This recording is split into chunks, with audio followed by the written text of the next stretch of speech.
space, the final frontier. These are the journeys of the starship ChinnyVision, looking at Frontier on the Amiga. Well, I guess we had to look at this game, what with Elite Dangerous coming out a few days ago and there being so much hype. So I thought it'd be good to go and look back to 1993 and look at the original follow-up to Elite. Elite, of course, the game that came out on the BBC Micro, was ported to all the other 8-bits and the 16-bits and the Archimedes, the PC, everything you can think of, and a game that's still so highly thought of today. Frontier, Elite 2, was the 1993 follow-up. And I have to say, first of all, and this is very, very important, this is running on my Amiga 1200. My Amiga 1200 is accelerated. It runs at 28 megahertz. It has fast RAM. So this is running far faster than a stock Amiga. And that's incredibly important when we come to look at things like the frame rates, especially for if you want to play this on an Amiga 500. Frontier has this fantastic introduction sequence that really sets up the game. Wonderful music, sets up the whole idea of being able to fly around in space, land on planets. Lovely field vector graphics here. No such thing as texture mapping on the Amiga at this time. PC version of this did have texture mapping. It looked as ugly as sin. The game also came out on the ST, a few less colours, essentially plays the same as the Amiga version, except for the usual things, I say less colours and the AY sound as opposed to the sampled Amiga sounds. But we're looking at the Amiga version here. Lovely scene setting here, probably a bit more than you actually get to see in the game, to be honest. If you don't know the concept of Elite, basically you have a spaceship and you can fly between planets and star systems. You can trade items, you can be a space trader, you can be a pirate, shoot down other spacecraft, and there's a bit of a frame rate slowdown here, as you can see already as we take off because of the complexity of the screen. As I was saying, you can be a space pirate, you can shoot people down and get money from their cargo. You can go mining on asteroids by buying a mining machine. You can buy all sorts of different spacecraft. It's a complete universe to explore. Everything the original Elite game did and more.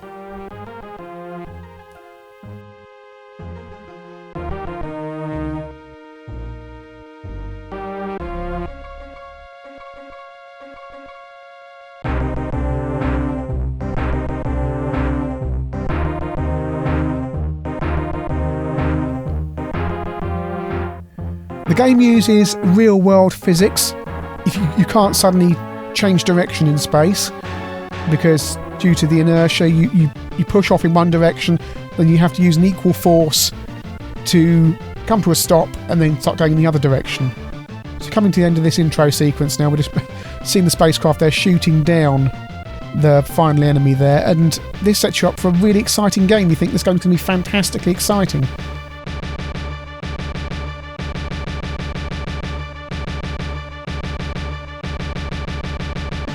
So you can start off in ROS 154, which is the recommended start position, Lave, which is where you started off on the original BBC version, the 8-bit versions, or on Mars. We're going to start off on ROS 154, and it's a fantastic vista you see there. My Amiga's quite fast, so we can turn up the detail level there. If you really want the original Elite control system with reverse controls, you can select that, but I'm not going to do that. So there's our spaceship.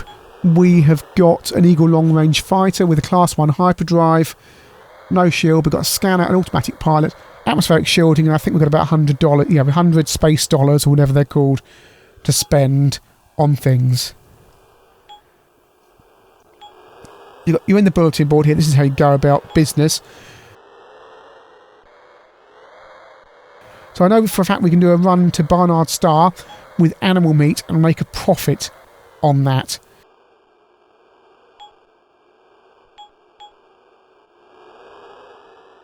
So we buy the animal meat, we then go to the star chart, and we can explore the star chart here. We can look at the different star systems.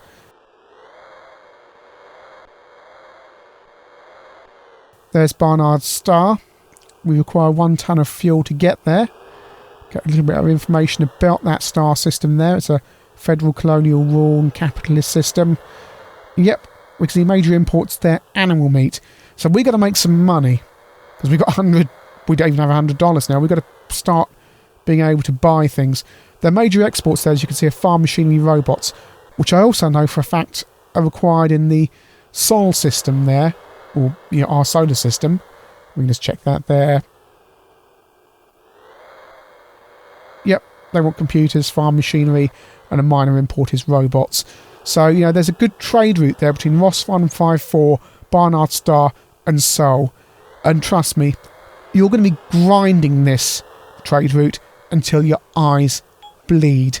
Because you need money in this game, because you start off with such little money and such a rubbish starship that with such a low capacity that you end up grinding between Ross 154, Barnard Star and Sol and back again on this trade route just to build up any cash at all to do anything interesting. It's quite frustrating. So we've got permission to take off here, and we're taking off, and you can see the planet Merlin up there in the sky. So this is one of the nicest takeoffs in the game. They've obviously taken a lot of attention to detail here to give you a kind of wow factor as you take off. In 1993, when I first played this, it looked really good, especially if you're just coming from Elite. Just looking at all those domes in the distance, the planet up there, the purple sky. You're in space. It's absolutely wonderful.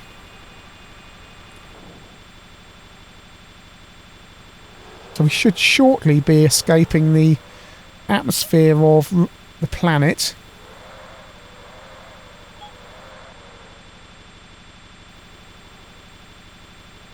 We're currently at... there we go. We're in space. And in Frontier, space is blue. No idea why. Actually, I'd tell a lie. That planet's called Asta, and we are on Merlin, which is a moon of Asta. But look at the rings around that planet, and look at the colours in the atmosphere above Merlin there. It's fantastic. It's such a wonderful game. You've also got this time distort thing there, which I'm just playing with there. That means you don't have to play the game in real time because you can distort time using the arrows there. And you can see the planets Merlin, where we came from, Asta. This is absolutely wonderful. Just look at that and just imagine what that looked like coming from the original wireframed Elite. So there's our spaceship again, and we should, if yes, I need to select Barnard Star in order to be able to hyperspace jump. So we go hyperspace button, and there we are. So now we're at the Barnard Star system. We've got to select the place we want to go to. There's our hyperspace cloud there. You can buy a hyperspace cloud analyzer, by the way, to analyse other people's hyperspace clouds, because if you want to do any kind of space piracy, you can click on that, hyperspace in, and then blow them to bits and steal all their cargo. If you want to play the game that way. We haven't got a hope in hell of playing the game that way at the moment. We've got a rubbish starship with basically no power at all, and anybody can beat us up and steal everything we've got. So here we go. I'm selecting Boston Base as the place we're going to set the autopilot to. We shouldn't get intercepted by any pirates or anything in this system. It's pretty safe. And we'll see. Usually, if you're running between Sol and Barnard Star, there are no pirates around. I think out in get back to Ross 154, you might find a few more in some of the other systems. But this is, especially between Barnard Star and Sol, it's the easiest run in the world.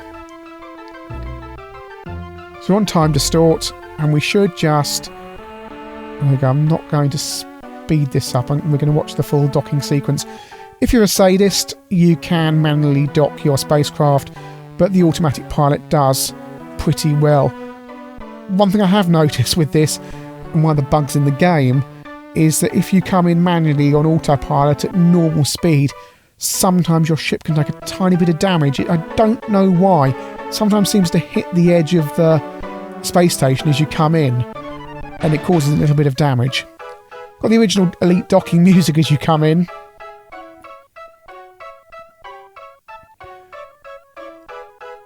Is it going to get it in cleanly? I'm not very confident in this.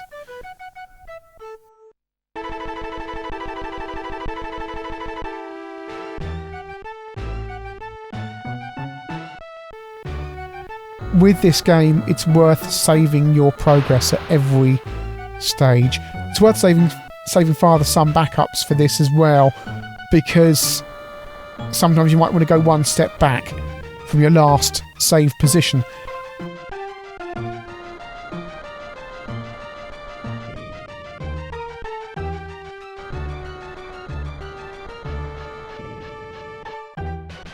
And this is the annoying thing about Frontier, it bothers you all the time for bits from the manual to prevent piracy. Now, we've got a cracked copy here, I've got an original copy in the cupboard, but it's actually really annoying that, ironically, people who play cracked copies of this game won't have any bother. You've got an original copy of this game, it nags you all the time. Kind of idiotic copy protection, really. This is the bulletin board where we can scan for jobs and things various adventures we can undertake.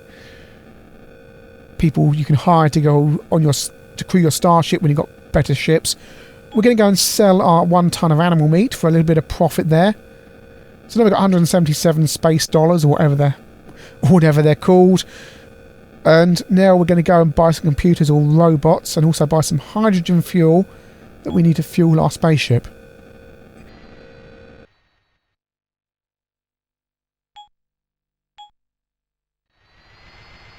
So I've just forwarded this, and now we are orbiting Earth outside the Abraham Lincoln space station there. Upgraded the ship a little bit, and then we're just flying away there. And that's absolutely beautiful. It's one of the wonderful things about Elite. And that's Earth down there. You can see the poles. And is that North and South America? I think it is.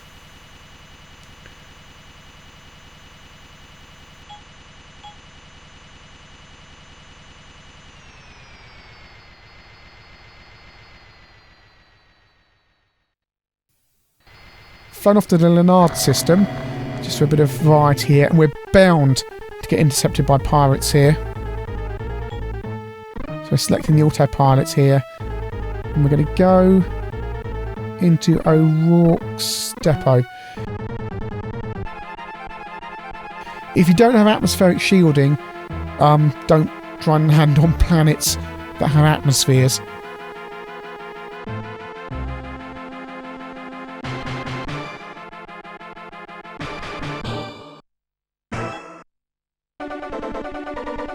So I set the autopilot, and as soon as I've got time to store it on, we're going to... Yeah, there we go. We're intercepted by pirates. Now, I'm going to try and kill this pirate manually. Now, just watch what happens. Bearing in mind what I said earlier about the real-world physics, we're still flying forward at speed. Not much speed, but we're still flying forwards. So we're rotating the ship round here, but ultimately I'm still flying in one direction.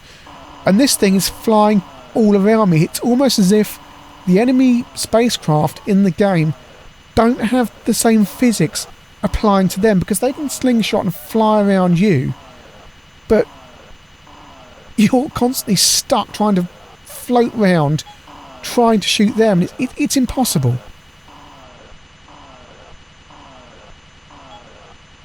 You know, one thing you can do is pause the game there and target the enemy.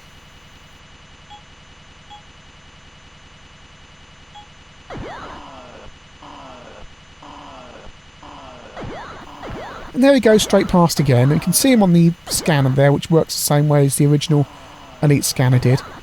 I'm shooting my laser at him, and it's just absolutely impossible.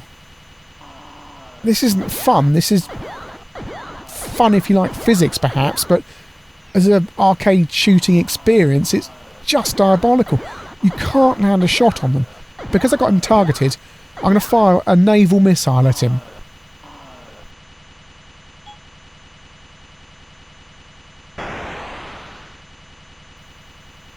Now, let's see what he does. There you go, he's speeding off now. There's my missile. There he is. And he's just speeding off, going around all over the place, almost as if the physics aren't impacting him. I'm still flying forward at 66578 kilometres per second, or whatever it is.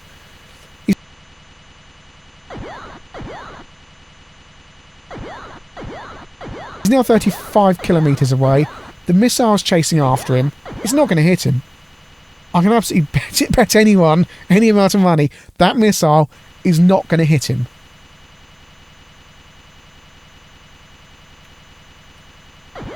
Sitting here in my spacecraft, watching my missile that's not going to hit the enemy.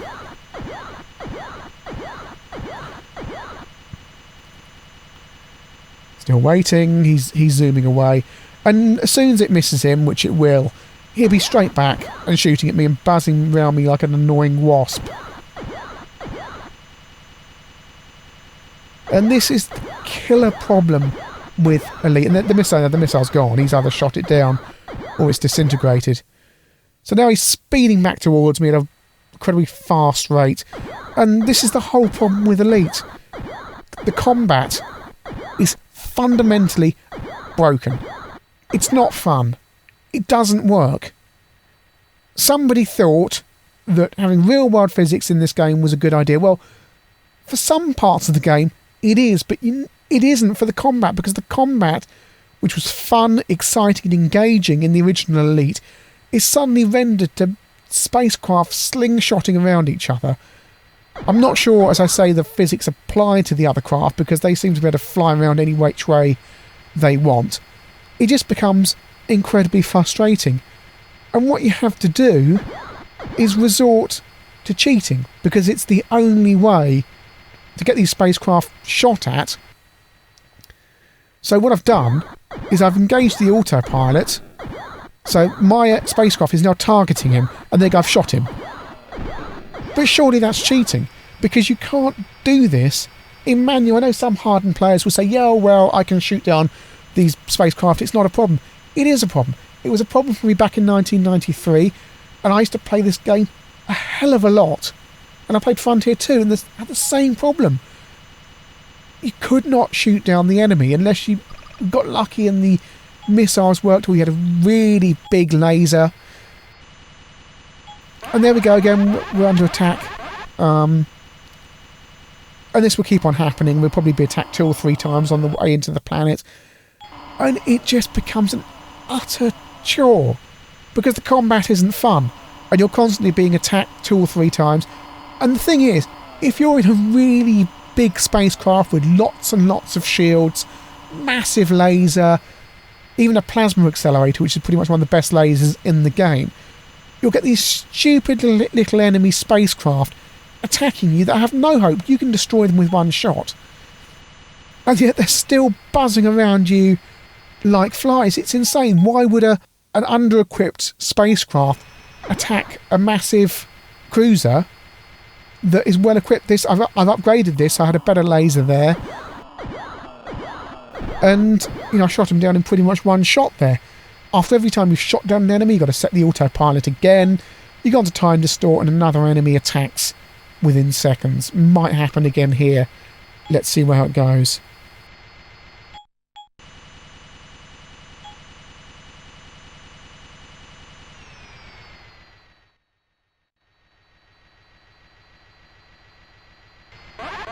Yep, there we go again.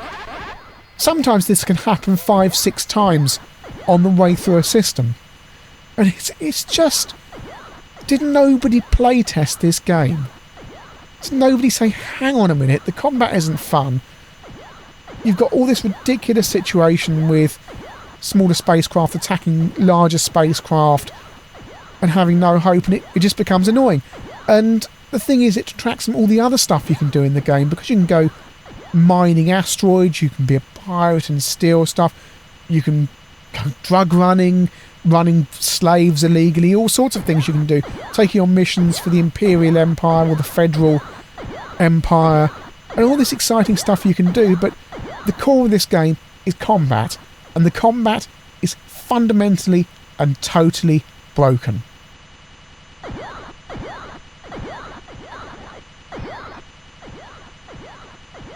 As is my understanding, Frontier, the people developing Elite Dangerous, confusingly have the same name as the game we're watching here, have acknowledged this, and it's not going to have the real-world physics that Frontier and Frontier 2 have, which is a blessed relief, if true.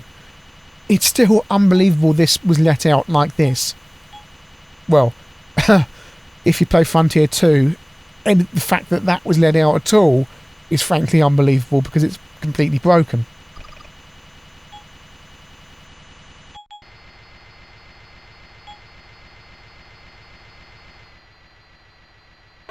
We're still being attacked here. This is just incredibly annoying and frustrating, and we're effectively cheating every time to kill the enemy by using the autopilot. Perhaps that's what they intended, that the autopilot was a way to kill the enemy, but there's no manual skill involved. You just line up the spacecraft, click on target, hit the autopilot button and let your spacecraft hurtle towards the enemy, and remember to unclick the autopilot at the right moment so you don't hurtle head first straight into the enemy.